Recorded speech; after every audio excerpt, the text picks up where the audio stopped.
Tas, ko es šodien arī izlasīju žurnālā, daudz ko es nekad nezināju. Jo man neviens nebija teicis, kas tad īsti bija noticis.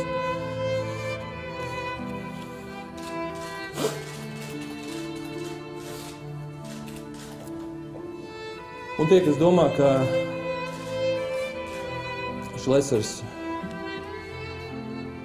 mēģinās klusēt, norobežoties vai nezinu, ko citu darīt, viņi maldās. Arī es esmu vienkārši cilvēks, arī manas sirds. Es esmu izdzīvojis un pārdzīvojis daudz negadījumus savā dzīvē. Bet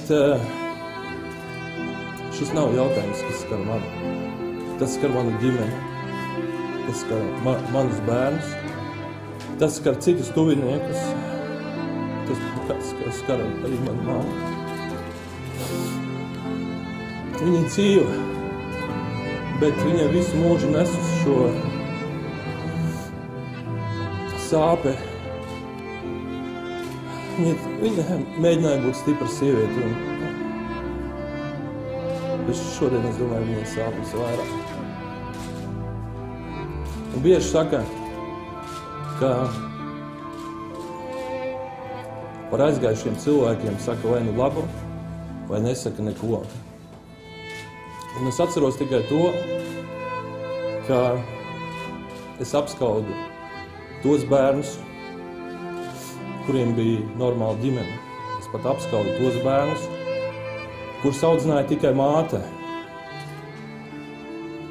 Jo es zināju, ko nozīmē dzīvot ģimenē, kurā ir jābīstas atgriezties mājās, un tu nezini, kas notiks. Es esmu dzirdējis tās runas, ko ir teikuši pieauguši cilvēki, un saka, ka šim cilvēkam jau nekāda nākotnē nebūs. Un tas man lika cīnīties. Tas man lika cīnīties, dzīvot un izdzīvot.